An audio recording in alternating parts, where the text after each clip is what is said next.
Welcome back to my new video. तो हमने कल छोड़ा था प्रोविजंस फॉर टॉयलेट पे। हम अभी कर रहे थे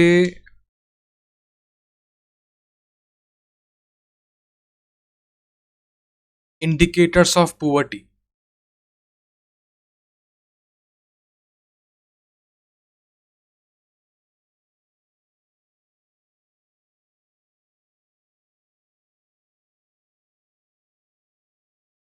और अभी हम चालू करेंगे हाउसिंग। तो कैसे हैं आप लोग? अच्छे होंगे, उम्मीद करता हूँ। और अभी हम हाउसिंग चालू कर रहे हैं। आपको मेरा नाम पता है कि मेरा नाम प्रतीक खत्री है। और मैं 4 लेक्चर्स मतलब 4 सब्जेक्ट्स प्रोवाइड करता हूँ 12th कॉमर्स के फ्री में। एक अकाउंटेंसी है, एक स्टैटिस्टिक्स है, और एक ओसी है, और इकोनॉमिक्स है। तो अभी हम पोवर्टी चैप्टर कर रहे हैं और ये पार्ट 2 है। हम हाउसिंग पे पहुंचे हैं, तो उसमें हाउसिंग स्टार्ट करते हैं। One of the indicator of poverty is also housing facility and its nature. Developing countries lack housing facilities. People live in dirty hutments and slums. This is called measurement of existing poverty. Housing is a primary need for human being. Types of housing facilities decide the level of poverty. Construction of house, a veranda, member in the house, tap in the house, drainage, electricity facility, etc. And percentage of house with these facility decide the level of poverty. In India, lacks houses with full facility. In India, 60 crore people have dwellings which are dangerous with their health and risk of their lives. Most of the houses in India comprises of one room facility which is one of the major measuring rod of poverty. अभी बोल क्या रहा है कि मो जो जो जिस कंट्री में लोग डर्टी हम हटमेंट्स में रहते हैं, जो स्लम्स में रहते हैं, तो ये भी उस कंट्री की पोवर्टी का मेजरमेंट है। तो एक जो प्राइमरी नीड होती है ह्यूमन बीइंग की हाउसिंग में रहने की, जैसे प्रॉपर फैसिलिटी होनी चाहिए, जैसे एक वरांदा होना चाहिए, और हाउस में एक अच्छा सा पानी का टैप होना चाहिए, टैप इन द हाउस, और ड्रेनेज वाटर का सिस्टम होना चाहिए, क्योंकि जो भी आप ड्रेनेज अगर अच्छा नहीं होगा तो उससे जीव जंतु पैदा होंगे और लोग बीमार होंगे। तो ये भी एक पोवर्टी का बहुत बड़ा इंडिकेटर है। जिस कंट्री में ये सब फैसिलिटी नहीं, जैसे इलेक्ट्रिसिटी की सर्विसेज है, वरांदा, टैप इन द हाउस, अगर ये फैसिलिटी अवेलेबल नहीं है तो उस कंट्री को, जहाँ मोस्ट ऑफ द पीपल को ये फैसिलिटी अवेलेबल नहीं है, तो उस कंट्री को हम पुअर बोलेंगे। इंडिया में 60 करोड़ से ज़्यादा लोगों के पास जैसा घर है, उनकी जो ड्वेलिंग है, मतलब उनकी जो छत है, वो डेंजरस है उनके वहाँ पे रहने के लिए। और ये इसमें 60 करोड़ से ज़्यादा लोग आ जाते हैं अपने इंडिया में। तो ये बहुत बड़ा इंडिकेटर है गरीबी का, पोवर्टी का। मोस्ट ऑफ द इंडिया में जो हाउसेस है उनमें सिर्फ एक ही रूम है, तो ये भी एक बहुत बड़ा मेजरिंग रॉड है पोवर्टी का। तो अभी आगे आते हैं electricity consumption. One of the major factor in development of any country is electricity facility. To increase the production of country and quality of life of people, electricity is imperative. India is a main producer and consumer of electricity.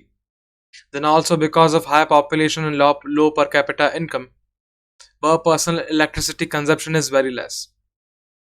बोल क्या रहा है कि जो एक बहुत बड़ा major जो फैक्टर होता है डेवलपमेंट का, वो होता है इलेक्ट्रिसिटी फैसिलिटी का, कि गांव गांव में या फिर अर्बन एरिया में कितने लोगों को इलेक्ट्रिसिटी अवेलेबल हो रही है। तो ये भी एक क्वालिटी ऑफ लाइफ डिसाइड करता है लोगों की। तो इलेक्ट्रिसिटी भी बहुत ज़रूरी है। अगर इलेक्ट्रिसिटी किसी देश में बहुत कम अवेलेबल है तो हम उसको बोलेंगे वो गरीब देश है, पुअर देश है। तो अगर हाई पॉपुलेशन है और लो पर कैपिटा इनकम है, तो समझने वाली बात है इलेक्ट्रिसिटी का कंजम्पशन भी कम होगा। तो अगर किसी कंट्री का इलेक्ट्रिसिटी का कंजम्पशन भी कम है तो उसको भी हम एक गरीब कंट्री बोलेंगे, पुअर्टी वाली बोलेंगे। तो ये भी एक अच्छी बात नहीं है कि अगर आप कम इलेक्ट्रिसिटी इस्तेमाल करते हो किसी कंट्री में, क्योंकि समझने वाली बात है जिसका लो पर कैपिटा इनकम होगा तो इलेक्ट्रिसिटी बचाएगा, इलेक्ट्रिसिटी कंज्यूम कम करेगा। तो इसलिए उस कंट्री का जो जो पुअर्टी स्केल है वो ज़्यादा होगा, मतलब वहाँ पे लोग ज़्यादा पुअर है, ये दिखाता है, ये भी एक इंडिकेटर है। अब आ गया था एजुकेशन। तो वर्ल्ड बैंक क्या बोल रहा है कि जो जिसकी एज 15 ईयर्स है और उससे ज़्यादा है और वो रीड एंड राइट कर सकता है, मतलब वो लिख और पढ़ सकता है, तो उसको हम लिटरेट बोलेंगे और बाकी सबको इलिटरेट बोलेंगे। और जो भी इलिटरेट होते हैं वो मोस्टली पुअर ही होते हैं। तो मतलब अगर आपकी एज 15 से ऊपर है और 15 है या 15 से ऊपर है और अगर आप लिख और पढ़ सकते हो तो मतलब आप पढ़े लिखे हो, लिटरेट हो। और बाकी सब इलिटरेट है तो मोस्टली दोज आर पुअर, जो जो अनपढ़ होते हैं वो पुअर होते हैं। तो lack of education and training gives rise to incapable and less productive laborers in the country. As a result, laborer get limited work opportunities and choices. तो अगर कोई भी इंसान लिख पढ़ नहीं सकता तो उसकी जो प्रोडक्टिविटी है वो लिमिटेड हो जाती है और उसकी एजुकेशन ट्रेनिंग बहुत कम होती है। उसकी वजह से उसकी जो प्रोडक्टिविटी है वो बहुत कम होती है। तो समझने वाली बात है, उसको काम कम मिलेगा, वो गरीब होगा। तो अगर आपका वेजेस कम है और आपकी अगर इनकम भी कम है तो पुअर्टी बहुत ज़्यादा होगी उस पर्टिकुलर कंट्री में। सपोज ब्राज़ील को 91% लिटरेसी रेट है और इंडिया में 74.4%, नेपाल में 60% और पाकिस्तान में 55%। तो ये दिखाता है कि डेवलपिंग कंट्रीज़ में लिटरेसी रेट कंपैरेटिवली कम है as compare to developed countries. तो अगर एजुकेशन कम होगी तो उससे गरीब ज़्यादा होंगे क्योंकि उनके पास प्रोडक्टिविटी बहुत कम होगी। तो इसीलिए ये एक बहुत बड़ा इंडिकेटर है पुअर्टी का। तो जहाँ पे पर कैपिटा इनकम कम होती है तो वहाँ पे समझ वाली बात है, वहाँ पे एजुकेशन भी कम होती है। तो तभी समझने वाली बात है कि पर कैपिटा इनकम को भी एक एज ए इंडिकेटर लिया जाता है पुअर्टी के बारे में। तो अगर जिसके पास पर कैपिटा इनकम ज़्यादा होती है, वहाँ पे ज़्यादा लोग पढ़े लिखे होते हैं, तो वहाँ पे पुअर्टी लाइन भी कम होती है। तो इससे हम एजुकेशन को पर कैपिटा इनकम से भी हम रिलेट कर पाएंगे। अब आगे आता है unequal distribution of income and property. 1991 के इकोनॉमिक रिफॉर्म के बाद economic growth and per capita income बहुत बड़ी थी, वो भी शार्पली बड़ी थी इंडिया में। पर उसमें अनइक्वल डिस्ट्रीब्यूशन ऑफ इनकम ज़्यादा हुआ था और मतलब उसमें ज़्यादा कुछ फ़र्क आया भी नहीं था अनइक्वल डिस्ट्रीब्यूशन ऑफ इनकम में। और तभी पुअर्टी को भी ज़्यादा कोई फ़र्क पड़ा नहीं, क्योंकि पुअर्टी एक ऐसी चीज़ है जो मोस्टली रिलेटेड है अनइक्वल डिस्ट्रीब्यूशन ऑफ इनकम। मतलब जैसे देश में 100% लोगों में से टॉप 2% के पास 50 या 60% पैसा है। तो इससे भी काफ़ी पैसा एक जगह पे शिफ्ट हो गया है और लार्ज स्केल ऑफ जैसे 98% पॉपुलेशन को सिर्फ 40% इनकम मिल रही है। तो समझने वाली बात है, ये बहुत बड़ा डिवीजन है और पुअर्टी इसलिए उस देश में ज़्यादा है। तो एक अनइक्वल डिस्ट्रीब्यूशन भी बहुत बड़ा पार्ट है पुअर्टी का। तो जैसे जैसे इनकम इनइक्वालिटी बढ़ती है, रिच क्लास ज़्यादा और अमीर होता है और उनका स्टैंडर्ड ऑफ लिविंग और बढ़ जाता है और वो ज़्यादा अच्छी लाइफ एंजॉय करते हैं। और दूसरे साइड जो जिसकी इनकम लो होती है, जो स्लम्स में रहते हैं, जिसके पास बेसिक नेसेसिटी नहीं होगी जैसे फूड का, एजुकेशन का, हेल्थ का, तो वो ज़्यादा पुअर हो जाते हैं क्योंकि इनकम शिफ्ट हो रही है रिच रिच क्लास के पास। तो भी ये जो अनइक्वल डिस्ट्रीब्यूशन ऑफ इनकम है, ये बहुत बड़ा पार्ट बन जाता है पुअर्टी का। तो अभी ये कुछ नीचे टेबल दिखा रहा है, जो टॉप 1% रिच क्लास के पास कितनी इनकम है। तो 1998 में यूएस में टॉप 1% के पास 15.2% टोटल नेशनल इनकम थी और 2012 में 18.9 हो गई। यूके में 12.5 थी 1998 में और 2012 में 12.7 हो गई। और इंडिया में 9% थी 1998 में और 2012 में 12.6% हो गई टोटल नेशनल इनकम का टॉप 1%।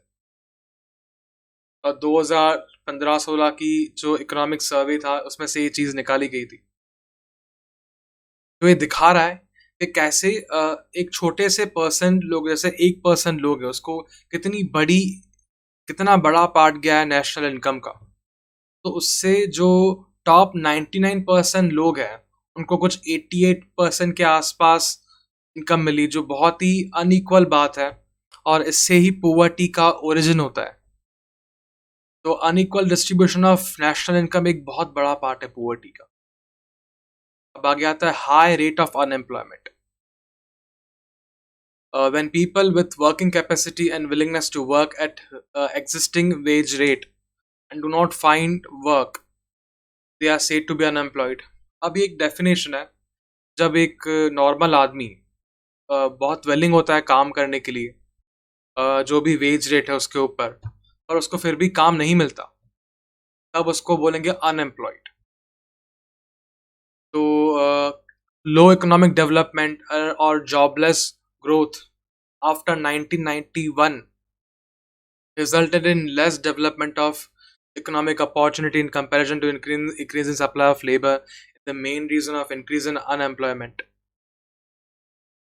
तो इकोनॉमिक डेवलपमेंट और जॉबलेसनेस 1991 के बाद ज़्यादा हो गई,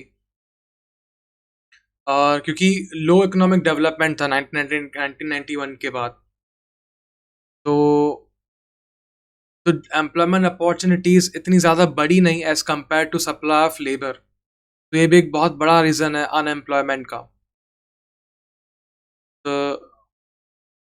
तो अनएम्प्लॉयमेंट में होता क्या है, लोग के पास इनकम तो होती नहीं है, तो वो अपनी बेसिक नीड्स हैं और अपनी फैमिली की वो फुलफिल नहीं कर पाते, तो इसीलिए पुअर्टी उसके लिए हाई रहती है। 2011 में जो अनएम्प्लॉयमेंट का रेट था इंडिया में, वो अराउंड 9% के आसपास था, और लेबर कमीशन के हिसाब से 2013-14 में जो अनएम्प्लॉयमेंट का रेट था 15 साल और उसके ऊपर के लोगों का, वो 4.9% था, और रूरल एरिया में वो रेट 4.7% था, और अर्बन एरिया में ये रेट था 5.5%। अब एक्चुअली ये सब तो जो नंबर दिखा रहे वो हाइपोथेटिकल है, रियलिटी कुछ अलग ही है। सरकार शायद हमें दिखाती नहीं है, या फिर क्योंकि ये जो 5.5% ये बहुत कम नंबर है। अभी जो 9% दिखा रहा है अनएम्प्लॉयमेंट रेट, बहुत कम है एज कम्पेयर टू अगर ग्राउंड रियलिटी की बात करें। पर कुछ भी अगर लोग अनएम्प्लॉयमेंट हो गए तो उनके पास इनकम नहीं होगी, और तो अपनी बेसिक नेसेसिटी सेटिस्फाई नहीं कर पाएंगे, तो उससे होगा क्या कि गरीबी और बढ़ेगी, पुअर्टी और बढ़ेगी, और ऐसे ही करके अगर चलता रहा तो वो देश और डिप्राइव्ड हो जाएगा और गरीबी के तरफ खिसकता जाएगा, और अनइक्वल डिस्ट्रीब्यूशन ऑफ इनकम और बढ़ता जाएगा। तो हाई रेट ऑफ अनएम्प्लॉयमेंट एक बहुत बड़ा इंडिकेटर है पुअर्टी का। अब हमने कुछ यहाँ पे इंडिकेटर्स पढ़े पुअर्टी के, तो एक बार हम रिपीट कर लेते हैं वो इंडिकेटर्स क्या है पुअर्टी के। पहला है per capita house hold consumption expenditure. आपने कितने ड्यूरेबल गुड्स कंज्यूम किए, उसके हिसाब से यहाँ पे पुअर्टी डिसाइड की जाती है। अगर ज़्यादा आपने कंज्यूम किया किसी देश में पर कैपिटा, एक आदमी ने एक साल के अंदर अगर ज़्यादा ड्यूरेबल गुड्स कंज्यूम किए as a whole total population, तो वो पुअर देश नहीं है। और अगर कम कंज्यूम किया तो पुअर्टी है, वहाँ उस देश में पुअर्टी एग्जिस्ट करती है। यहाँ पे कुछ चार्ट्स थे।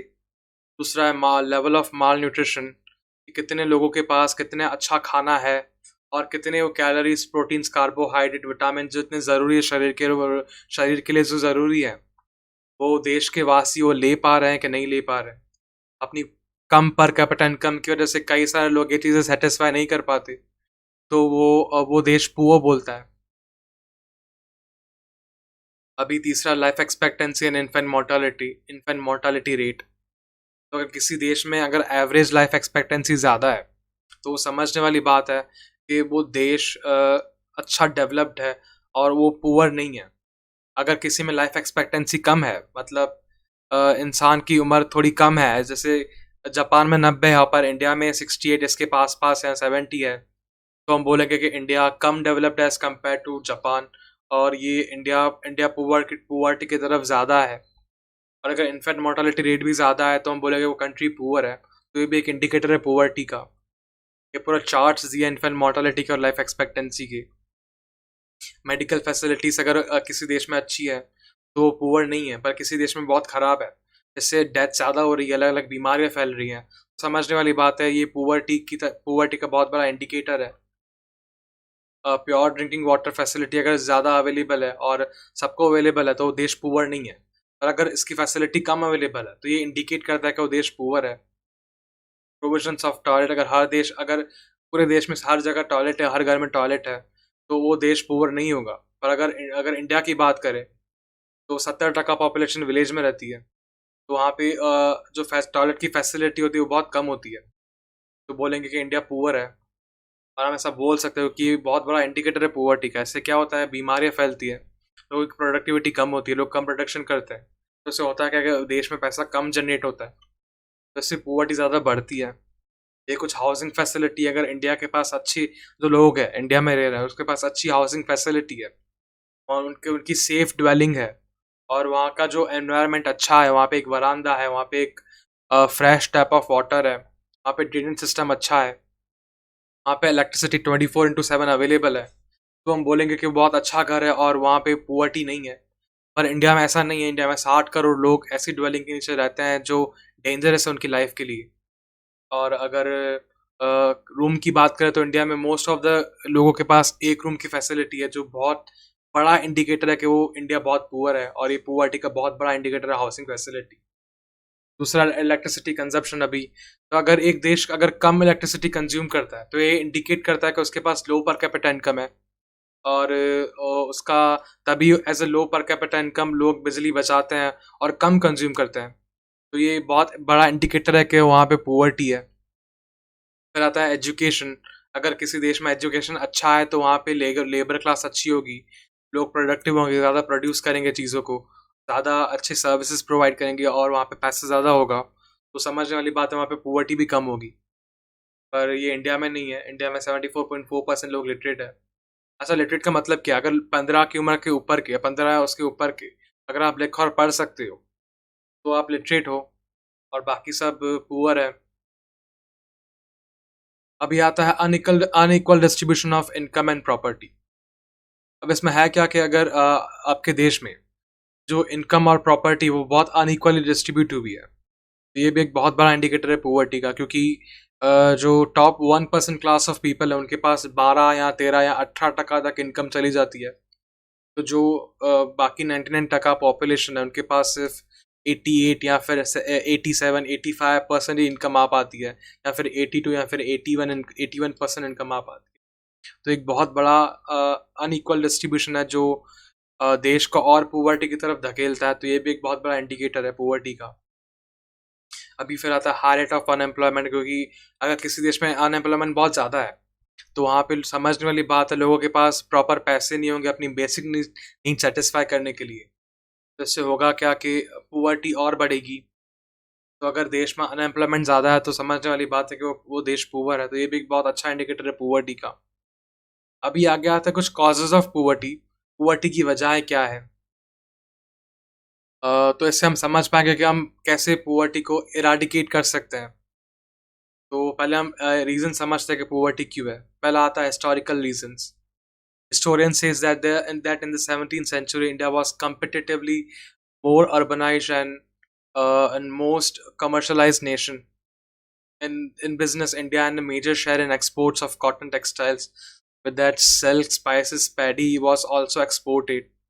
But after the entry of English, French, and Dutch people, and due to their policy of colonization exploitation, Indian agriculture and industrial situation deteriorated. अब बोल क्या रहा है कि 17th सेंचुरी के आसपास इंडिया बहुत फ्लरिशिंग था, और बहुत अर्बनाइज था, और बहुत कमर्शलाइज नेशन था। उसका एक्सपोर्ट कॉटन में और अलग अलग सिल्क्स में, स्पाइसेस में, पैडी में बहुत अच्छा था। आउटस्टैंडिंग वो एक्सपोर्ट करता था, और मोस्ट ऑफ द पार्ट जो वर्ल्ड का था वो एक्सपोर्ट का वो कंट्रीब्यूट करता था। पर ऐसे ऐसे इंग्लिश लोग आए, फ्रेंच लोग आए, डच पीपल लोग आए, तो इस उन्होंने एक पॉलिसी लेके आई, कॉलोनाइजेशन एक्सप्लॉइटेशन। तो इससे इसकी सिचुएशन बहुत बिगड़ गई। ब्रिटिश एरा में एग्रीकल्चर सेक्टर बहुत सफ़र कर रहा था, बहुत सारे रीज़न से। एग्रीकल्चर मानसून के लिए भी बहुत ज़्यादा सफ़र कर रहा था। तो ब्रिटिशर जो लोग थे, वो ज़्यादा इंटरेस्टेड नहीं थे कि वो इन मनी इन्वेस्ट करे इरिगेशन प्रोजेक्ट्स में। और बार बार ड्रॉट आ रहे थे, और बार बार क्या था, सूखा पड़ रहा था। वहाँ पे जमींदारी सिस्टम था कि वहाँ पे जो जमींदार थे वो किसानों से पैसे लेते थे, और वो एज अ टैक्स, और वो अंग्रेज को पहुंचाते थे। वहाँ पे टेनेंसी का सिस्टम आ गया था। फार्मर की इकोनॉमिक कंडीशन बहुत ख़राब हो रही थी, और वो उन पे कर्जा बढ़ रहा था, और उन पे इंटरेस्ट ऑफ लोन भी बहुत ज़्यादा बढ़ रहा था। ज़मींदार उनको एक्सप्लॉइट कर रहे थे। मनी लेंडर्स थे, बिग ज़्यादा बड़े बड़े बिजनेसमैन थे, कल्टीवेटर्स थे, उन्होंने ज़मीन ज़मीन ज़मीन लूज करना स्टार्ट की, ज़मीनें छीनी गई।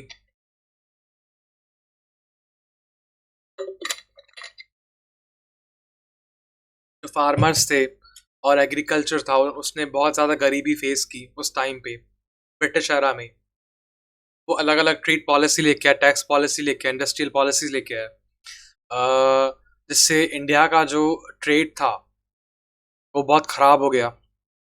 और इंडिया का जो एक्सपोर्ट था यूरोप को, वो प्रोहिबिट हो गया। मतलब इंडिया का एक्सपोर्ट बैन हो गया यूरोप में। मतलब इंडिया एक्सपोर्ट नहीं कर सकता, बल्कि इंग्लैंड से इंपोर्ट जारी था। मतलब इंग्लैंड इंडिया में इंपोर्ट कर रहा था, पर इंडिया को एक्सपोर्ट नहीं करने दे रहा था।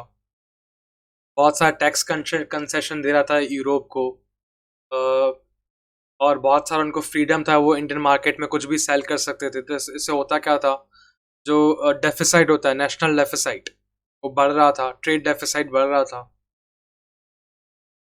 और जो गुड्स की सप्लाई थी, जो ब्रिटिशर की सप्लाई थी, जो इंग्लैंड से आ रही थी, वो हर इंडिया के कोने में हो रही थी। इंडिया रेलवे का भी बहुत अच्छे से इस्तेमाल किया इस चीज़ में।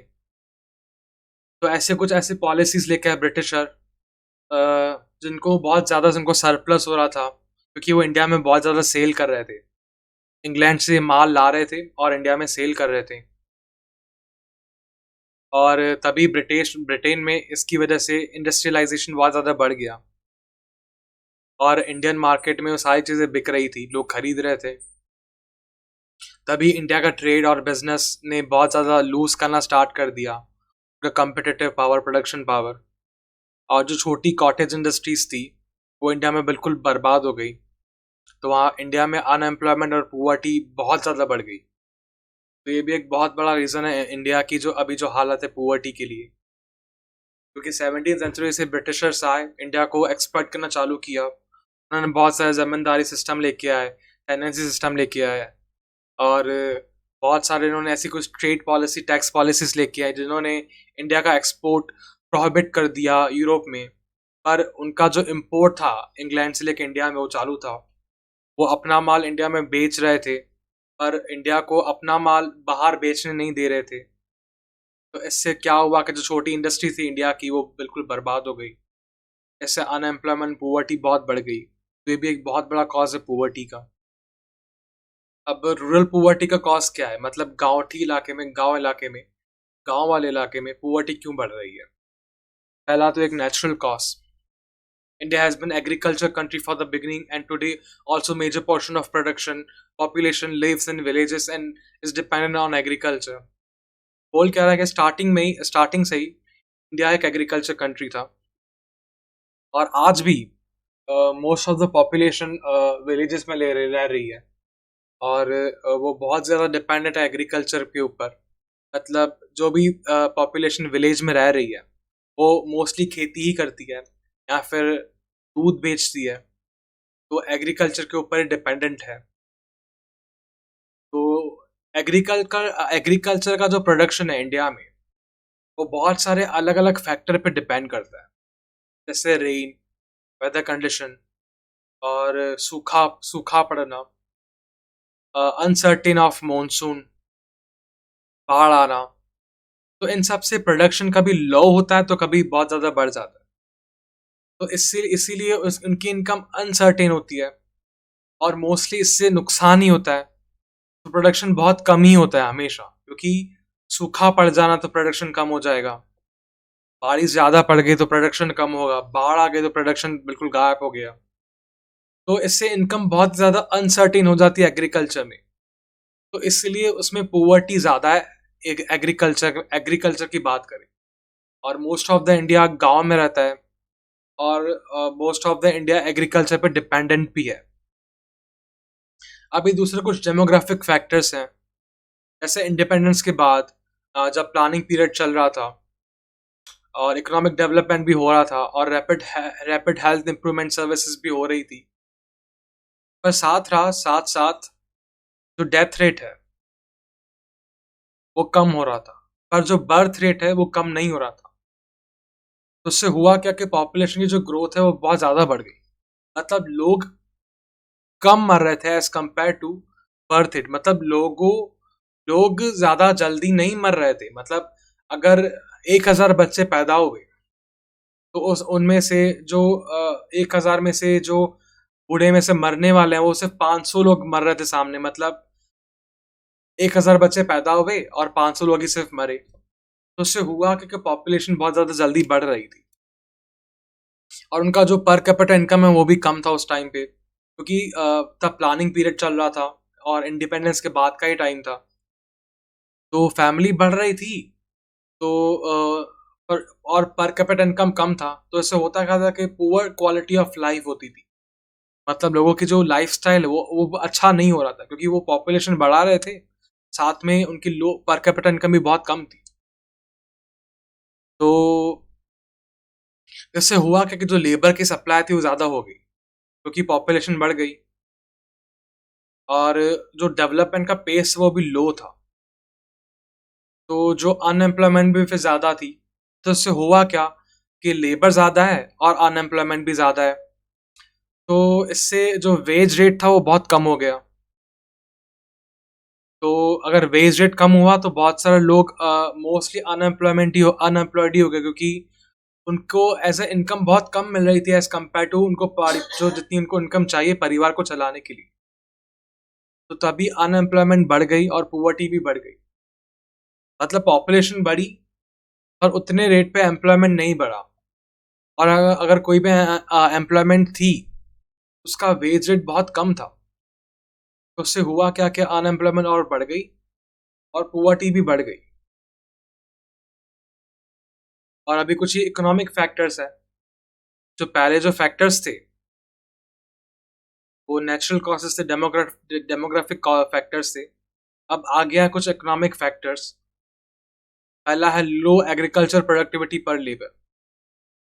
अब ये भी एक बहुत बड़ा रीजन है पुअर्टी इंडिया में, क्योंकि इंडिया में पुअर्टी है क्योंकि एग्रीकल्चर में ऐसे कुछ लेबर्स हैं, कुछ ऐसे उनकी पॉपुलेशन ज़्यादा है या फिर उनको कम एजुकेशन है, इससे उनकी प्रोडक्टिविटी बहुत कम है, क्योंकि वहाँ पे इरिगेशन फैसिलिटी बहुत अच्छी नहीं है, वहाँ पे अच्छी टेक्नोलॉजी भी नहीं है, लेबरर्स को अच्छी एजुकेशन और ट्रेनिंग भी प्रोवाइड नहीं की जाती है, और एग्रीकल्चर में इन्वेस्टमेंट भी बहुत कम है क्योंकि लोगों के पास पैसा भी कम है और पॉपुलेशन बहुत ज़्यादा है।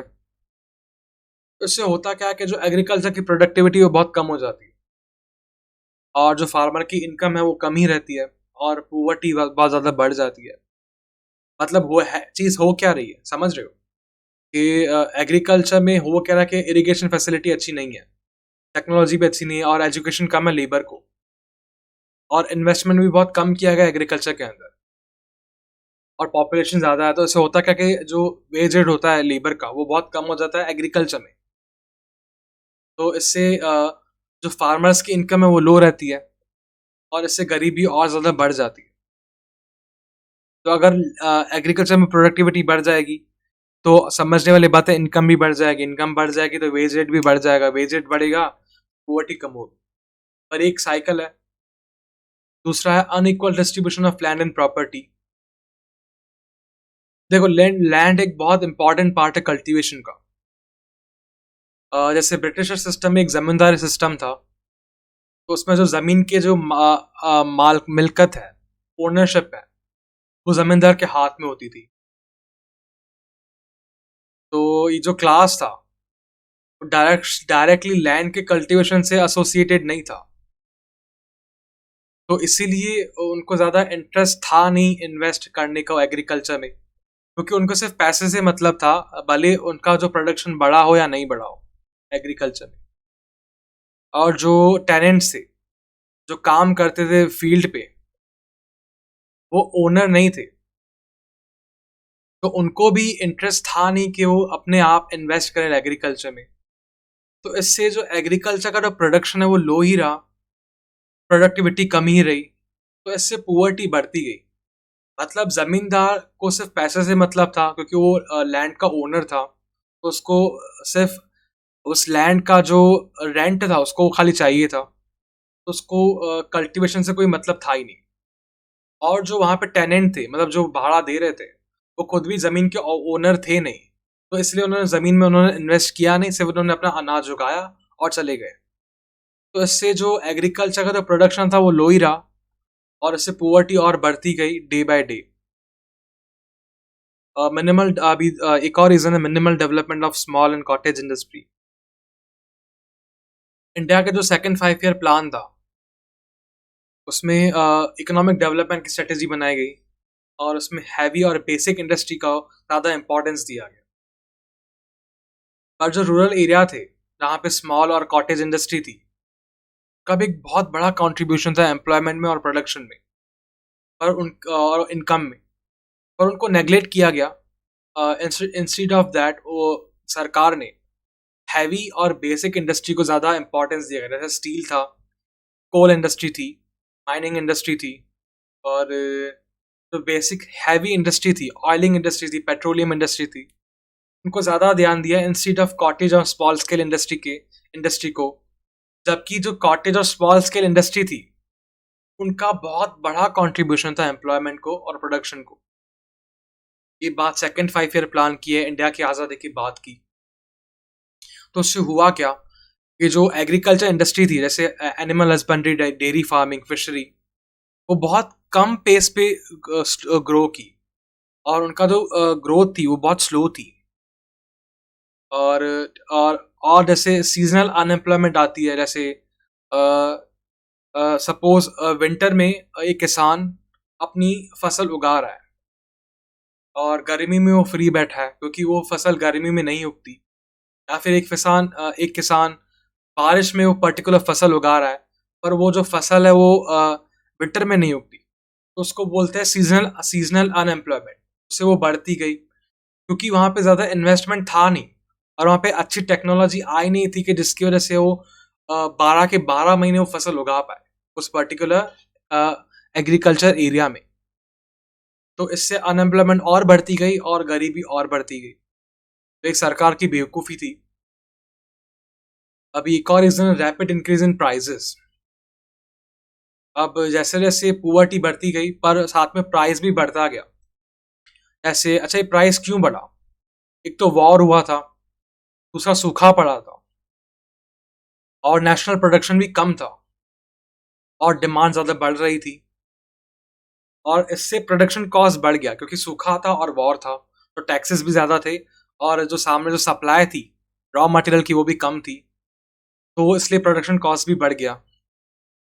तो जो फाइनल प्राइस था गुड्स एंड सर्विसेज का, एडिबल गुड्स का, वो ज़्यादा बढ़ गया, जिसने परचेसिंग पावर पैरिटी और लोगों की थी वो बहुत कम कर दी।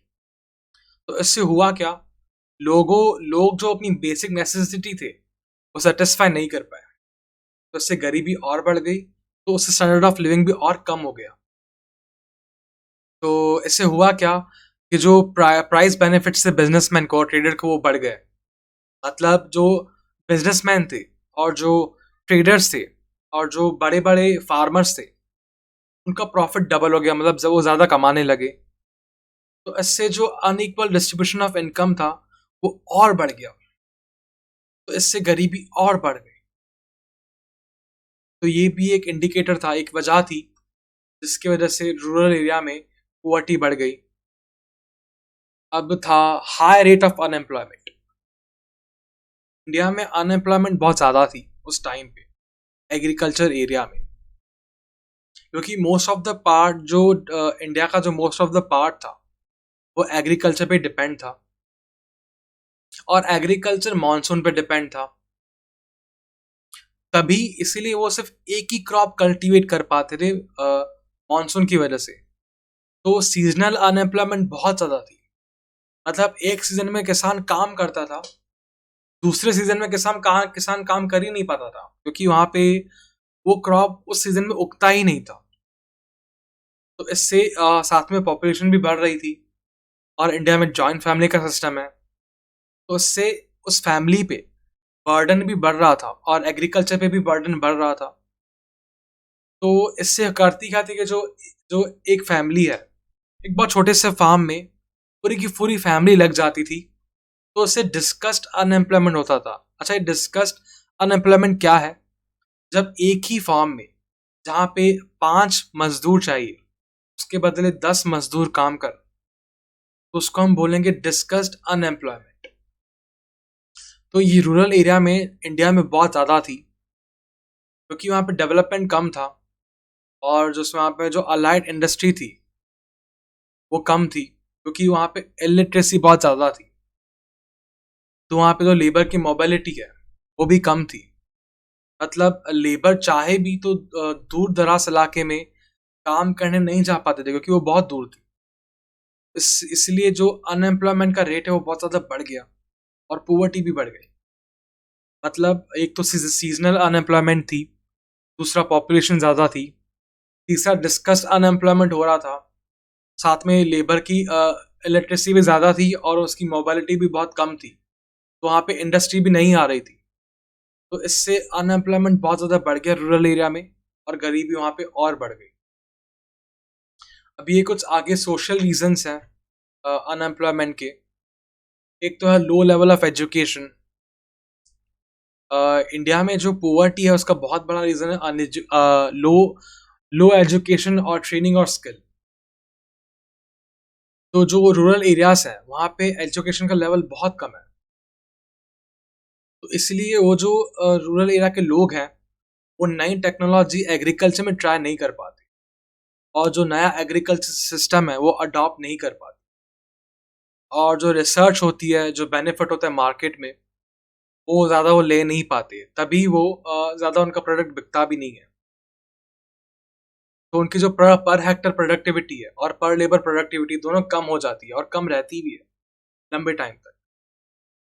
तो उनकी इनकम भी कम होती है। तो ये सब इनकी एक बहुत बड़ा रीज़न है उनका लो एजुकेशन का, क्योंकि उनको अपॉर्चुनिटीज़ बहुत कम मिलती है, क्योंकि एज़ कम्पेयर टू बात करें तो अर्बन एरियाज़ में, क्योंकि वहाँ पे अर्बन एरिया में पढ़े लिखे लोग ज़्यादा हैं, तो रूरल एरिया में कम पढ़े लिखे होने की वजह से वो एग्रीकल्चर में इन्वॉल्व तो है, और वो टेक्नोलॉजी अडॉप्ट नहीं कर पा रहे, वो नया सिस्टम अडॉप्ट नहीं कर पा रहे, वो रिसर्च का फ़ायदा नहीं उठा पा रहे। उनकी पर हेक्टर प्रोडक्टिविटी बहुत कम है, लेबर की प्रोडक्टिविटी भी बहुत कम है।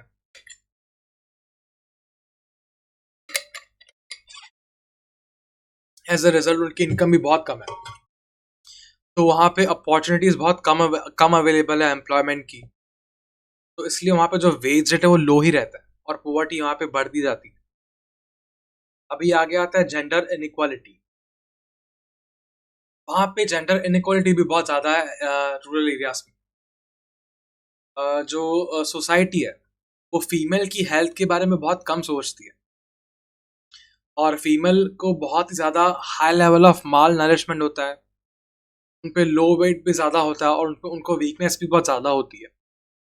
तो इससे होता क्या है, मटर्नल मॉर्टालिटी रेट, मतलब जो गर्ल है वो बच्चा पैदा करते टाइम मर जाती है गाँव में, क्योंकि वहाँ पे हेल्थ प्रॉब्लम बहुत ज़्यादा है, और न्यू बॉर्न बेबी का भी जो मोर्टालिटी रेट होता है बहुत कम होता है।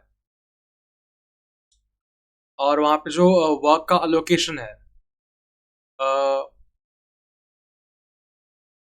जो वुमेन का है उसके वर्क प्लेस पे, उसको बहुत कम मिलता है paid as compare to male, मतलब उसको वेजेस भी कम मिलते हैं। और वो मोस्टली जो एम्प्लॉयमेंट उनकी होती है वो घर पे ही होती है, क्योंकि उनका एजुकेशन जो लेवल है वो बहुत कम होता है।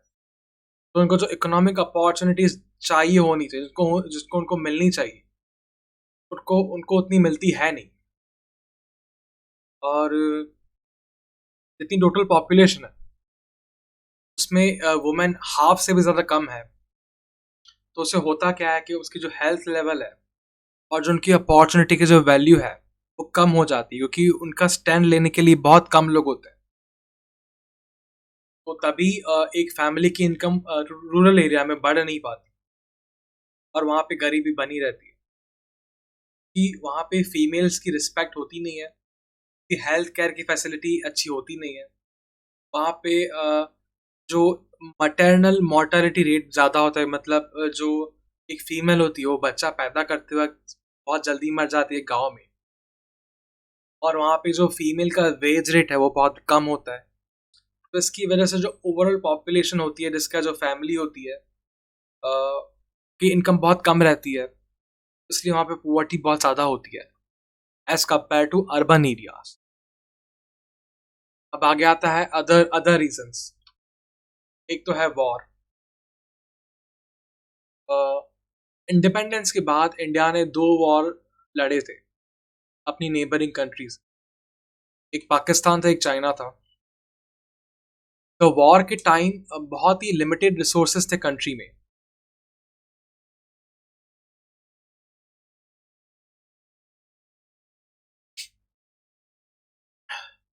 तो उससे होता क्या था, जो प्रोडक्शन था और इम्पोर्ट ऑफ आर्म्स का था और एम्यूनेशन का था, वो मोस्टली इम्पोर्ट पे डिपेंड था। और उसमें बहुत सारा पैसा खर्च हो रहा था। तो उससे हुआ क्या, जो प्रेजेंट प्रोडक्शन था गुड्स एंड सर्विसेज का, वो बहुत कम हो गया। तो वॉर के टाइम जो गुड्स की जो स्कैरसिटी है वो बहुत ज़्यादा बढ़ गई। तो उनके पास खाने के लिए था नहीं, कपड़े का प्रोडक्शन बहुत कम था, फ्यूल भी नहीं था क्योंकि सारा का सारा वॉर में इस्तेमाल हो रहा था। तो उससे हुआ क्या, प्राइजेस देश के जो गुड्स एंड सर्विसेज के प्राइजेस थे बहुत ड्रास्टिकली बढ़ गए। तो वॉर तो हुआ, पर जो उससे इकोनॉमिक डेवलपमेंट था कंट्री का, बहुत सालों तक स्लो रहा। और इंडिया ने टोटल 2 वॉर लड़े। तो उससे जो कंट्री का जो डेवलपमेंट एक्सपेंडिचर था वो उन साल कम रहा। तो डेवलपमेंट बहुत लो रहा उससे, और साथ में प्राइस भी बढ़ते गए। तो ये भी एक बहुत बड़ा रीज़न है गरीबी का इंडिया में। और जैसे जैसे डिफेंस का एक्सपेंडिचर भी बढ़ता है, जैसे यहाँ पे एक इंक्रीज इन डिफेंस एक्सपेंडिचर। तो उसमें था क्या कि जब वॉर चल रहा था तब कंट्री को बहुत ज़्यादा सिक्योरिटी चाहिए थी। तो सिक्योरिटी को और स्ट्रांग बनाने के लिए उन्होंने और ज़्यादा मॉडर्न मिसाइल्स खरीदी कंट्री ने, फाइटर प्लेन्स खरीदे, टैंक खरीदे, सबमरीन खरीदी। तो उससे हुआ क्या, अ, जो जो एक्सपेंडिचर था, एक नॉर्मल एक्सपेंडिचर होता है जो एक बजट डिसाइड करते हैं एक कंट्री, तो उस बजट में से बहुत लार्ज प्रोपोर्शन ऑफ पार्ट उस वॉर के जो एक्सपेंडिचर में चला गया। तो उससे हुआ क्या, जो इकोनॉमिक डेवलपमेंट पे जो एक्सपेंडिचर खर्च होना था, जैसे हेल्थ केयर फैसिलिटी पे, एजुकेशन पे, वो बहुत कम रहा। वैसे इकोनॉमिक डेवलपमेंट बहुत कम रहा उस पर्टिकुलर कंट्री का, और उस पर्टिकुलर कंट्री की पुअर्टी लेवल बहुत बढ़ गई। इंडिया की बात हो रही है। अब आगे आता है एक और रीजन, डिफेक्टिव पॉलिसीज।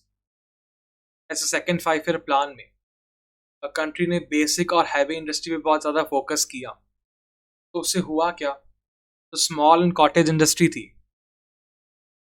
वो बहुत ज़्यादा डिटोरिएट हो गई। तो पर हुआ क्या था कि जो मोस्ट ऑफ पॉपुलेशन है वो इंडिया की एग्रीकल्चर पे डिपेंड थी। और स्मॉल एंड कॉटेज इंडस्ट्री पे बहुत ही हाई अमाउंट ऑफ पॉपुलेशन की इनकम डिपेंड थी, क्योंकि मोस्ट ऑफ द पॉपुलेशन उसी इंडस्ट्री में एम्प्लॉयड थी। पर सरकार ने उस इंडस्ट्री में ध्यान देने के बजाय उन्होंने बेसिक और हैवी इंडस्ट्री पे ध्यान दिया जो अर्बन एरिया में थी। पर अर्बन एरिया में बहुत कम लोग रह रहे थे। तो एक बहुत बड़ी बेवकूफ़ी है सरकार की। तो उससे हुआ क्या, लार्ज पोर्शन ऑफ पॉपुलेशन थी जो स्मॉल एंड कॉटेज इंडस्ट्री पे थी, वो इंडस्ट्री बैकलैग कर गई, मतलब वो पीछे हो गई। तो उसकी तो इनकम बढ़ी नहीं, पर जो अर्बन एरिया की थी उसकी इनकम बढ़ गई। पर most of the population agriculture पे डिपेंड थी रूरल एरिया में, तो उससे उनकी इनकम कम ही रही। तो मोस्ट ऑफ द पॉपुलेशन गरीबी में ही रही। और मोस्ट ऑफ द पॉपुलेशन ज़्यादा अनएम्प्लॉय हो गई। मतलब पहले वो इनको एम्प्लॉयमेंट तो थी, और अभी ज़्यादा अनएम्प्लॉयमेंट बढ़ गई क्योंकि सरकार ने बेसिक और हैवी इंडस्ट्री पे इन्वेस्टमेंट बढ़ा दिया सेकेंड 5 ईयर प्लान में। ये नेहरू की सरकार थी, तो इससे एक पूरा चेन चालू हुआ और उससे गरीबी और बढ़ गई। तो जितना टारगेट था पुअर्टी कम करने का वो तो अचीव हो नहीं पाया, उल्टा और उन्होंने गरीबी बढ़ा दी। इसको बोलते हैं बेवकूफ़ी। तो अभी हमने क्या पढ़ा? हमने कुछ कॉजेस पढ़े पुअर्टी के, तो एक बार हम रिपीट कर लेते हैं। एक था हिस्टोरिकल रीज़न, ब्रिटिशर्स है उन्होंने राज किया, इंडिया को एक्सप्लॉइट किया, इंडिया की जो प्रोडक्शन कैपेसिटी वो कम कर दी, इंडिया का एक्सपोर्ट कम कर दिया। तो इससे हुआ क्या? एग्रीकल्चर सिस्टम बर्बाद, एग्रीकल्चर इंडस्ट्री बर्बाद हो गई। वहाँ भी जो स्मॉल कॉटेज इंडस्ट्री थी वो भी बर्बाद हो गई अंग्रेजों की वजह से। तो इससे इंडिया में पुअर्टी बढ़ गई। अब रूरल पुअर्टी क्यों हुई? नेचुरल कॉज एक तो क्योंकि मानसून अनसर्टेन है, रेन कभी हो जाती है तो कभी गर्मी आती है, तो उससे क्रॉप आप पर्टिकुलर सीजन में आप डाल सकते हो, तो आप दूसरे सीजन में आप अनएम्प्लॉयड होते हो, तो इससे पुअर्टी बढ़ती है। डेमोग्राफिक सीजन क्या है, जैसे कभी ड्रॉट आ गया तो कभी पॉपुलेशन बढ़ गई, तो उससे डिस्कस अनएम्प्लॉयमेंट हो गया, तो उससे हुआ क्या? पुअर्टी बढ़ गई उस एरिया में। अब कुछ अभी इकोनॉमिक फैक्टर है, पर लेबर यहाँ पे अनपढ़ है, तो अच्छे से जो फैसिलिटी होनी चाहिए, जो टेक्नोलॉजी होनी चाहिए, इस्तेमाल करनी चाहिए एग्रीकल्चर पे, वो अप्लाई कर नहीं पाए। प्रोडक्टिविटी कम हुई तो उनकी पॉवर्टी भी रह गई। अब यहाँ पे एक unequal distribution of land and property. अब ऐसा ये हुआ क्यों? कि जमींदारी सिस्टम था ब्रिटिश टाइम पे, मोस्ट ऑफ द लैंड था वो जमींदार के पास चला गया, और जो जमींदार था वो ना कोई इंटरेस्टेड था नहीं कि वो इन्वेस्ट करे एग्रीकल्चर में, और टेनेंट भी इंटरेस्ट था नहीं क्योंकि वो टेनेंट था, वो मालिक तो था नहीं ज़मीन का। उस ज़मीन को उसने ज़्यादा इम्प्रूव किया नहीं, पर उसने अपना अनाज उगाया और चला गया। तो उससे एग्रीकल्चर की जो प्रोडक्टिविटी थी वो और भी लो रह गई, तो उससे पुअर्टी दिन ब दिन बढ़ती गई। एक और रीज़न था minimal development of small and cottage industry. Second 5 year plan में सरकार ने बेवकूफ़ी की और उन्होंने बड़ी बड़ी और हैवी इंडस्ट्री को ज़्यादा इन्वेस्टमेंट किया, और रूरल एरिया को उन्होंने इग्नोर किया, स्मॉल एंड कॉटेज इंडस्ट्री उन्होंने इग्नोर की, तो उससे अनएम्प्लॉयमेंट और बढ़ गई, और इससे प्राइजेस भी बढ़ गए क्योंकि वॉर हुआ और पॉपुलेशन बढ़ रही थी, और डिमांड सप्लाई को मीट नहीं कर पाई, तो इसीलिए पुअर्टी बढ़ गई, अनएम्प्लॉयमेंट बढ़ी, क्योंकि मोस्ट ऑफ द इंडस्ट्री जो लोग थे वो एग्रीकल्चर पे डिपेंड कर रहे थे, तो उसमें बहुत सारे ज़्यादा अनपढ़ लोग थे, और बहुत ज़्यादा अनसर्टेनिटी थी सीजन्स के लिए, कि कभी बारिश होगी तो उस पर क्रॉप डालेंगे, पर वहाँ पे क्रॉप उगे नहीं क्योंकि वहाँ पे बारिश हुई ही नहीं, कभी सूखा पड़ा, तो कभी नई टेक्नोलॉजी है तो अडॉप्ट नहीं कर पाए, तो इससे अनएम्प्लॉयमेंट एग्रीकल्चर इंडस्ट्री में बढ़ता ही गया, तो उससे पुअर्टी और बढ़ गई। कुछ सोशल रीज़न थे, एक low level of education, education कम थी तो स्किल लेबर हो नहीं पाया, तो उनके वेजेस बढ़ नहीं पाए, उनके वेजेस नहीं बढ़े तो पुअर्टी और बढ़ गई। जेंडर इनइक्वालिटी, जो रूरल एरिया में जेंडर इनइक्वालिटी होती है, और गर्ल्स को प्रॉपर अपॉर्चुनिटीज़ नहीं मिलती, तो उससे ओवरऑल फैमिली का बर्डन बढ़ जाता है। अगर बर्डन बढ़ता है तो फिर पुअर्टी भी बढ़ती है।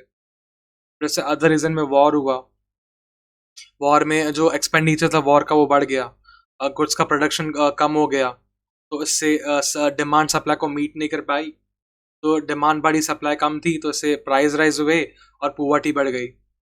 डिफेंस एक्सपेंडिचर के चक्कर में जो most of the part budget का था देश का, तो बजट का part most of the expenditure of जो मिलिट्री का एक्सपेंडिचर है उसमें स्पेंड हो गया, मिसाइल खरीदने में, फाइटर प्लेन खरीदने में, टैंक खरीदने में। टोटल 2 वॉर लड़े, उन 2 वॉर के चक्कर में बहुत नुकसान हुआ, इकोनॉमिक डेवलपमेंट बहुत कम हो गया, पॉवर्टी और बढ़ गई। इफेक्टिव पॉलिसी लेके सरकार बेसिक इंडस्ट्री पे ज़्यादा ध्यान दिया instead of local agriculture industry, small cottage industry पे, तो जिसपे most of the population dependent थी, तो इससे गरीबी और बढ़ गई। अब आगे कुछ मेजर्स हैं जिससे हम गरीबी दूर कर पाते हैं। अब ये मेजर्स क्या है? पहला major development of small scale industry. तो अगर इंडिया स्मॉल स्केल इंडस्ट्री में अगर ज़्यादा कंट्रीब्यूशन करे, क्योंकि इसमें होता क्या है, मोस्ट ऑफ द पॉपुलेशन अभी भी एग्रीकल्चर एरिया में रह रही है, मतलब रूरल एरिया में रह रही है, जो मोस्टली एग्रीकल्चर पे डिपेंडेंट है।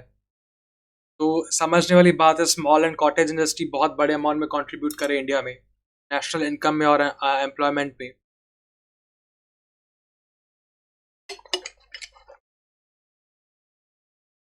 तो अगर स्मॉल कॉटेज इंडस्ट्री अगर डेवलप हो गई, को एनकरेजमेंट मिला, तो पोवर्टी बहुत ज़्यादा हद तक कम हो सकती है। आगे आता है डेवलपमेंट ऑफ अनऑर्गेनाइज सेक्टर। जो अनऑर्गेनाइज सेक्टर है, ऐसे वेजिटेबल वेंडर है, कंस्ट्रक्शन सेक्टर है जहाँ पे मैसन है, एग्रीकल्चर लेबर्स हैं, वेंडर्स हैं, अगर इनकी कंडीशन अच्छी की जाए और इनकी जो अच्छी जो वर्किंग कंडीशन है, जैसे जो नेशनल कमीशन ने बताई है, वो अच्छी की जाए, उनको लाइफ इंश्योरेंस दिया जाए, उनको हेल्थ और ओल्ड एज पेंशन दिया जाए और अदर सोशल सिक्योरिटी दी जाए, तो अगर स्मॉल एंड मार्जिनल फार्मर्स हैं, उनकी फैसिलिटी अच्छी की जाए, उनको अच्छी इरिगेशन फैसिलिटी दी जाए, उनको लोन फैसिलिटी दी जाए, तो बोल सकता है कि पुअर्टी कम होगी, क्योंकि उनको एनकरेजमेंट मिलेगा और मोस्ट ऑफ द पॉपुलेशन है वो इसी सब काम पे डिपेंडेंट है। अब आ गया था use of appropriate tax policies. सरकार कुछ ऐसी टैक्स पॉलिसीज लेके आए जैसे जो इनकम इनइक्वालिटी है वो कम हो जाए, मतलब जो रिच लोग हैं, जो रिच क्लास ऑफ पीपल है, उस पर ज़्यादा टैक्स इम्पोज करे सरकार as compare to poor class of people. और सरकार ऐसा कर भी रही है। जैसे जैसे जो इनकम के स्लैब बढ़ते हैं, टैक्स रेट भी बढ़ता है। तो अगर ऐसे ही सरकार रिच से फंड कलेक्ट करके in the form of subsidy अगर पुअर को दें और in the form of loan poor को दे, तो वो ज़्यादा अच्छे अपने आप की जो डेवलपमेंट है कर पाएंगे, एग्रीकल्चर इंडस्ट्री बढ़ पाएगी। और इससे होगा क्या कि इनकम इनइक्वालिटी या income redistribution of income inequality वो कम हो जाएगी और इससे पुअर्टी और कम होगी। और सरकार ह्यूमन कैपिटल इन्वेस्टमेंट बढ़ा दे, मतलब एजुकेशन पे बहुत बड़ा इन्वेस्टमेंट करे, स्किल डेवलपमेंट पे बहुत बड़ा इन्वेस्टमेंट करे। उससे होगा क्या, लोग स्किलफुल हो जाएंगे तो अनएम्प्लॉयमेंट कम हो जाएगा, तो उससे पुअर्टी भी बहुत कम हो जाएगी।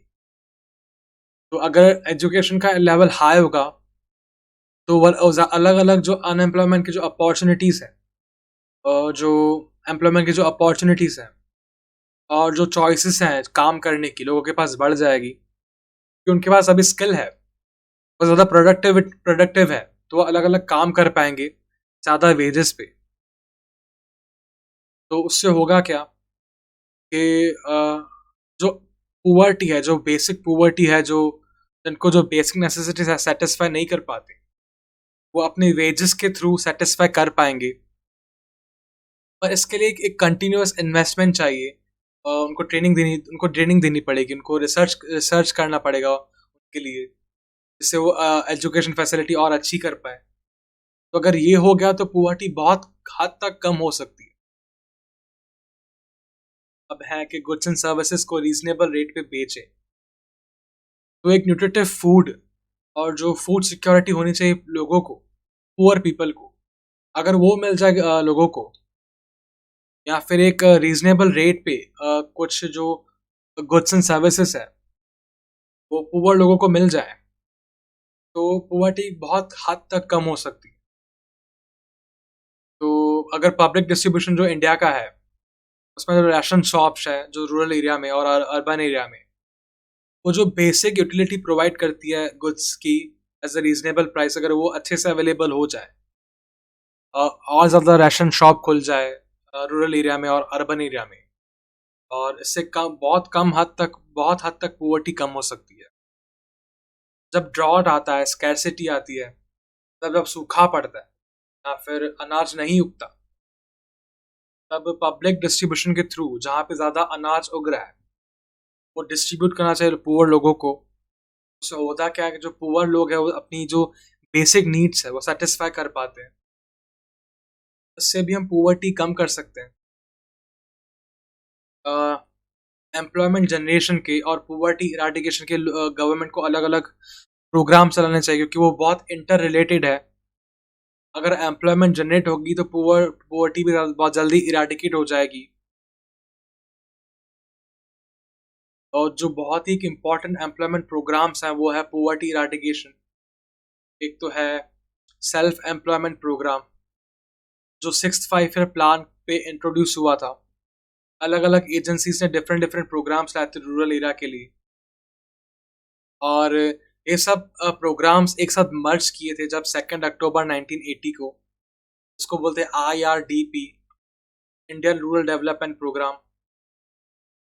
और इसमें था क्या, इसका जो मेन ऑब्जेक्टिव था IRDP का, वो था जो पुअर फैमिलीज है ज़्यादा सेल्फ एम्प्लॉयड हो पाए, कि इनकम बढ़ पाए, वो पुअर्टी की लाइन में लाइन जो है, जो पुअर्टी लाइन है उससे ज़्यादा ऊपर हो जाए, और बिलो पुअर्टी लाइन जो है वो अबव पुअर्टी लाइन हो जाए। ये जो जो प्रोग्राम थे उन्होंने एक स्पेशल ग्रुप को फोकस किया था, जो थे स्मॉल और मार्जिनल फार्मर्स थे, एग्रीकल्चर लेबर्स थे, और रूरल आर्टिशियंस थे। और जो IRDP प्रोग्राम है वो एंटी पुअर्टी प्रोग्राम भी उसको बोलते हैं, उससे भी जाना जाता है एंटी पुअर्टी प्रोग्राम। ये याद रखना, एंटी पुअर्टी प्रोग्राम। तो ये कुछ प्रोग्राम साथ में मर्ज हुए थे सेल्फ एम्प्लॉयमेंट प्रोग्राम में। वो था इंटीग्रेटेड रूरल डेवलपमेंट प्रोग्राम, दूसरा था TRYSEM, training of rural youth and self employment. TWCRA था, एक था development of women and child in rural areas, एक था MWS मिलियन वेल्थ स्कीम, एक था SITRA supplying improved tool kit in rural area, एक था गंगा वेलफेयर स्कीम। अब ये जो 5 सेल्फ एम्प्लॉयमेंट प्रोग्राम है, हो सके तो याद कर लेना, क्योंकि 2-2 मार्क में पूछते हैं। तो ये बहुत इजी है। एक था IRDP, दूसरा था ट्राइसम, फिर डुआकरा, फिर मवस, एम्बस, मिसित्रा, फिर गंगा वेलफेयर स्कीम। अब आप ऐसे इसको प्रोनाउंस करके याद करोगे तो बहुत अच्छा होगा। Integrated rural development programme, training of rural youth and for self employment, development of women and child in rural areas, Million Well Scheme, supplying improved toolkit in rural artisans, Ganga welfare scheme. जो जब 1 अप्रैल था, 1 अप्रैल 1999, जो IRDP और अलग अलग programmes थे उन सबको इंटीग्रेट कर दिया और उनको मर्ज कर दिया और उनको नाम दिया सुवर्ण जयंती ग्राम स्वरोजगार योजना। स्वर्ण जयंती ग्राम स्वरोजगार योजना। अब ये 1 अप्रैल 1999 को हुआ था। इसका नाम था सुवर्ण जयंती ग्राम स्वरोजगार योजना। अब ऐसा भी पूछ सकते हैं कि सुवर्ण जयंती ग्राम स्वरोजगार योजना किस किस सेल्फ एम्प्लॉयमेंट प्रोग्राम से बना था। तो आप जो ऊपर 6 सेल्फ एम्प्लॉयमेंट प्रोग्राम है का नाम लिख देना।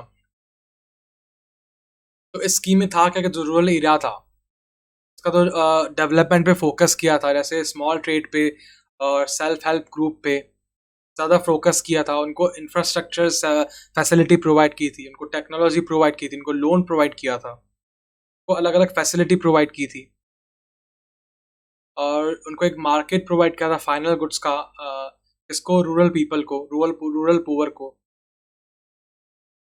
अब ये कुछ थी सेल्फ एम्प्लॉयमेंट की स्कीम। अब ये आते हैं वेज एम्प्लॉयमेंट स्कीम।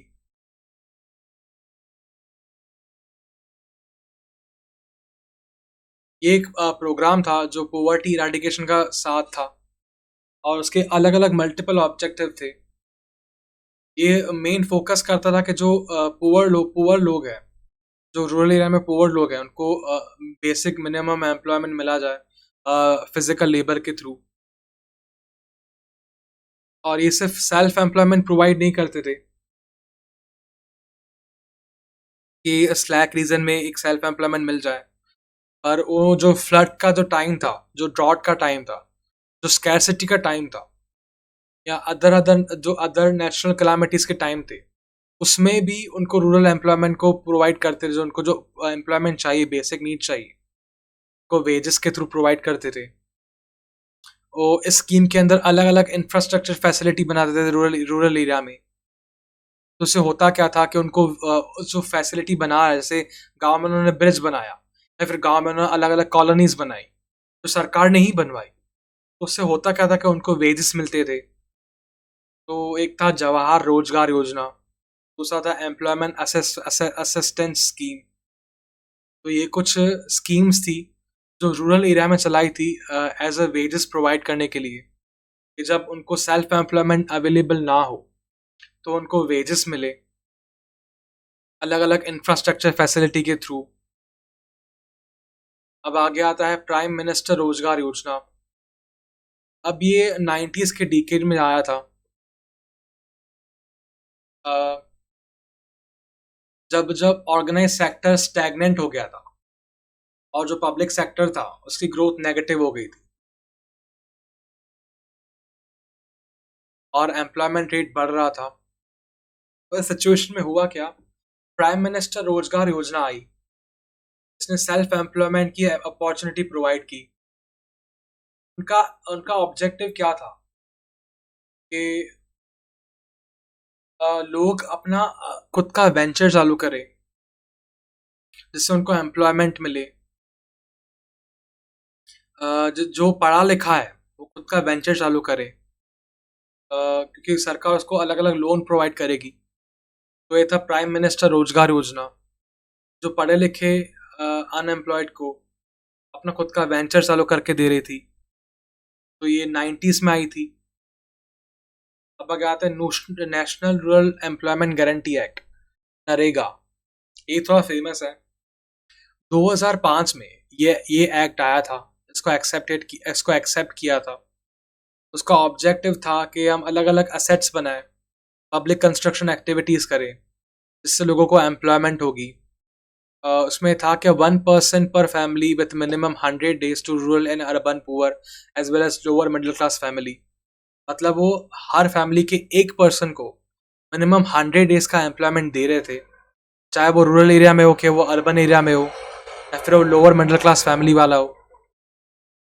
तो 2009 में ये जो नरेगा था उसको मनरेगा कर दिया, Mahatma Gandhi national rural employment guarantee act. तो इसमें याद रखना कि इसमें 1% को, हर फैमिली को मिनिमम 100 days का एम्प्लॉयमेंट मिल रहा था, चाहे वो रूरल हो, अर्बन हो, पुअर हो, या फिर लोअर मिडिल क्लास फैमिली वाला हो। 2009 में इसको मनरेगा कर दिया, Mahatma Gandhi national rural employment guarantee act. ये बात याद रखना। अब आगे आता है हाउसिंग स्कीम। इंडिया में आज भी मोस्ट ऑफ द पीपल जो हाउस में रह रहे हैं वो सेमी सेमी ड्यूरेबल है, मतलब सेमी स्टेबल है और टेम्पररी हाउस है। तो इसका जो ऑब्जेक्टिव क्या था कि जो प्रॉपर ड्वेलिंग प्रोवाइड करे पुअर लोगों को। 1985-86 में ये आया था। इसका नाम था इंदिरा आवास योजना। तो जो फैमिली बिलो पॉवर्टी लाइन थी, शेड्यूल कास्ट थी, शेड्यूल ट्राइब थी, उनको ये हाउसिंग स्कीम प्रोवाइड करी गई थी। 2013-14 में राजीव गांधी योजना उसको बोला गया। और इसको ये इम्प्लीमेंट हुई हाउसिंग फैसिलिटी प्रोवाइड करने के लिए जो हट्स में रह रहे हैं, जो झोपड़े में रह रहे हैं। और अर्बन एरिया में भी जो पुअर लोग हैं उनको भी, जो स्लम्स में रह रहे हैं, जिनको बेसिक फैसिलिटी अवेलेबल नहीं है, ड्रिंकिंग वाटर की, टॉयलेट की, इलेक्ट्रिसिटी की, तो हाउसिंग फैसिलिटी प्रोवाइड करी गई सब्सिडीज के थ्रू। और जैसे जैसे ड्वेलिंग की जो प्रॉब्लम है अर्बन एरिया में बढ़ती गई, तो 25 दिन 2015 को अर्बन एरिया के लिए भी प्राइम मिनिस्टर आवास योजना आ गई। Housing scheme are important for dwelling purpose, but simultaneously they are created employment. तो ऐसे हुआ क्या कि उस एरिया में, अर्बन एरिया में घर भी बन रहे थे। वहाँ पे लोगों को वो घर बन रहे तो उनको एम्प्लॉयमेंट भी मिल रही थी। तो उसे एम्प्लॉयमेंट मिल रही थी, तो उससे हो क्या रहा था कि इकोनॉमी ग्रो भी कर रही थी, साथ में लोगों को घर भी मिल रहे थे। तो एक मल्टीपर्पज़ योजना थी। तो ये बात याद रखना, 1985 और 86 में इंदिरा आवास योजना थी। ये आपको एमसीक्यू में पूछेंगे। 2013-14 में राजीव गांधी योजना थी और 25 जून 2015 को प्राइम मिनिस्टर आवास योजना आ गई। अब आगे आता है सोशल सिक्योरिटी स्कीम। और इंडिया में पुअर्टी कम करने के इरादे से ये स्कीम आई थी। अलग अलग सोशल सिक्योरिटी स्कीम्स आई थी वर्कर्स के लिए और अनऑर्गेनाइज सेक्टर के लिए। 9 मई 2015 को अटल पेंशन स्कीम आई, जो मंथली पेंशन प्रोवाइड करी थी 60 साल के ऊपर के लोगों को। और फिर प्राइम मिनिस्टर सिक्योरिटी स्कीम आई, जो 18 से 70 साल के बीच के लोगों की थी, जहाँ जहाँ पे उनको एक्सीडेंट का इंश्योरेंस स्कीम मिल रहा था 2 लाख का, जिसका प्रीमियम सिर्फ 12 रुपए था। फिर जीवन ज्योति स्कीम आई, जो 2 लाख का लाइफ इंश्योरेंस प्रोवाइड करी थी सिर्फ 330 ईयरली प्रीमियम पे। और फार्मर को बचाने के लिए क्रॉप फेलियर से प्राइम मिनिस्टर फसल बीमा योजना भी आई। तो ये सब जो डेट्स हैं आप याद रखना, ये आपको एमसीक्यू में आप बहुत इजीली मार्क दिला पाती है। अब 9 मई को 2015 को अटल पेंशन स्कीम आई, जो 60 साल के ऊपर को पेंशन प्रोवाइड करती थी। प्राइम मिनिस्टर सिक्योरिटी स्कीम आई, जो 18 से 70 साल के जो लोग हैं उनको इंश्योरेंस सर्विस प्रोवाइड करती थी 2 लाख की एक्सीडेंट इंश्योरेंस की, जिसका प्रीमियम था 12 रुपए। जीवन ज्योति स्कीम आई उसके बाद, उसके साथ उसको 2 लाख रुपए की लाइफ इंश्योरेंस पॉलिसी थी जीवन ज्योति स्कीम में, जिसकी ईयरली प्रीमियम था 330 रुपीज़ का। फार्मर्स को सेफ गार्ड करने के लिए क्रॉप फेलियर के लिए प्राइम मिनिस्टर फसल बीमा योजना आई। तो ये सब आप डेट अगर याद रखोगे बहुत इजी मार्क्स है ये। फिर आई जनधन योजना। इसमें एक फाइनेंशियल इंक्लूजन था, जो पुअर्टी की जो जड़ है उसको मिटाने के लिए। ये बहुत ही एक एम्बिशियस प्रोग्राम था या फिर स्कीम थी। प्रधानमंत्री जनधन योजना, ये जो 28 अगस्त 2014 को आई थी। इसमें हुआ क्या, जो पॉपुलेशन है उसको किसी भी अमाउंट पे एक बैंक अकाउंट खोल रहे थे, तो उस दिन 1.5 करोड़ लोगों ने अकाउंट खुलाया। 8 जनवरी तक ये 12.58 करोड़ अकाउंट हो गए, जिसमें 10,000 करोड़ का इन्वेस्टमेंट हुआ टोटल उन अकाउंट्स में। मतलब एक मिनिमम रिक्वायरमेंट नहीं थी अकाउंट खोलने की, जैसे अभी 1000 या 1500 रुपए, पर तब आप 10 रुपए, 15 रुपए, 20 रुपए डाल के भी अकाउंट खुला सकते थे। उसको प्रधानमंत्री जनधन योजना कहा गया। टोटल 13 करोड़ लोग, मतलब 12.5 करोड़ लोगों ने अकाउंट खोला था 8 जनवरी तक। मतलब 28 अगस्त से 8 जनवरी तक टोटल 12.5 करोड़ लोगों ने अकाउंट खोला। तो इसके फीचर्स क्या थे, कि हर आदमी के पास एक अकाउंट होना चाहिए, बैंक अकाउंट। और जो रीजनल इनइक्वालिटीज़ हैं इस योजना के थ्रू, वो उनमें उनको कम करने की ट्राई किया। किसके थ्रू? सब्सिडी के थ्रू। मतलब सरकार इस अकाउंट में जो रीजनल इनइक्वालिटीज़ के जो लोग हैं वो सब्सिडी दे रही थी, पुअर फैमिली को सब्सिडीज दे रही थी, और वो सब्सिडी डायरेक्ट बैंक अकाउंट में आ रही थी। और इसका जो मेन फीचर था कि आप ज़ीरो बैलेंस से भी अकाउंट खुला सकते थे। और 5 महीने के बाद आपको 5,000 रुपए की ओवरड्राफ्ट फैसिलिटी भी अवेलेबल थी। और ये सब अकाउंट्स थे, इन सबको 26 जनवरी के पहले तक खुलवाना था 2015 के। और जो उनको जो जिन्होंने 26 जनवरी के पहले अकाउंट खुलाया, वो लाइफ इंश्योरेंस पॉलिसी की भी एक एक्स्ट्रा फैसिलिटी दी गई। तो इससे एक बहुत बड़ा फाइनेंशियल इंक्लूजन हुआ अपने देश में कि टोटल 13 करोड़ लोगों के पास एक अकाउंट आ गया था, बैंक अकाउंट, जो बहुत मिनिमल रुपीस में, जैसे 10-15 रुपए के अंदर ही अकाउंट खुल जा रहा था, या फिर 0 रुपीस में भी अकाउंट खुल रहा था। सरकार उनको ओवरड्राफ्ट फैसिलिटी भी प्रोवाइड कर दी 5,000 रुपए की हर आदमी को। और जैसे 26 जनवरी के पहले ही अकाउंट खुला दिया उनको, extra free life insurance policy भी दे रही थी। तो इसी के लिए बहुत हद तक एक पुअर्टी कम करने की सरकार ने ट्राई की, जिससे माइक्रो फाइनेंस, जैसे 5,000 रुपए का ओवरड्राफ्ट फैसिलिटी है, उसको हम बोलेंगे माइक्रो फाइनेंस, बैंक ने प्रोवाइड किया। तो उससे बहुत सारे छोटे बिजनेस खुले और उनको बैंकिंग फैसिलिटी मिली। तो ऐसे कुछ स्कीम आई थी तो सरकार ने दी। अभी हमने टोटल कुछ स्कीम्स पढ़ी, उसमें से हम एक बार वैसे रिवाइज कर लेते हैं। अ, अ, एक का self employment programs, IRDP, TRYSEM, ड्वाक्रा, मबस, सित्रा, गंगा वेलफेयर स्कीम, ये सब इंटीग्रेट हुई 1 अप्रैल 1919 को। तो स्वर्ण जयंती ग्राम स्वरोजगार योजना बन गई। फिर आ गया वेज एम्प्लॉयमेंट स्कीम्स, जिसने रूरल एरिया में बहुत सारे ऐसे इंफ्रास्ट्रक्चर फैसिलिटी बनाई। तो जो गांव में इलाके थे जहाँ पे लोग अनएम्प्लॉयमेंट थे, वहाँ पे सरकार ने अलग अलग घर बनवाए और ब्रिजेस बनवाए। तो उससे हुआ क्या, जो लोग बैठे थे उनको एम्प्लॉयमेंट मिल गई वो ब्रिज बनाने के लिए, और साथ में वहाँ पे इंफ्रास्ट्रक्चर डेवलपमेंट भी हो गया। तो वो कुछ जवाहर रोजगार योजना थी और एम्प्लॉयमेंट असिस्टेंस स्कीम थी, जहाँ पे रूरल एरिया पे उन्होंने वेज स्कीम प्रोवाइड की। प्राइम मिनिस्टर रोजगार योजना, जो 90 के दशक में जो पढ़े लिखे अनएम्प्लॉयड थे, जो पढ़े लिखे बेरोजगार थे, तो सरकार ने लोन प्रोवाइड किया अपने खुद के वेंचर स्टार्ट करने के लिए। फिर एक नरेगा आया 2005 में, national employment rural guarantee act. वहाँ पे एक फैमिली के एक आदमी को टोटल 100 दिन का, मिनिमम 100 दिन का एम्प्लॉयमेंट का वादा किया सरकार ने। वो चाहे वो रूरल एरिया का, वो अर्बन एरिया का हो, चाहे फिर वो लोअर मिडिल क्लास फैमिली का क्यों ना हो। 2009 में नरेगा मनरेगा बन गया, Mahatma Gandhi national rural employment guarantee act.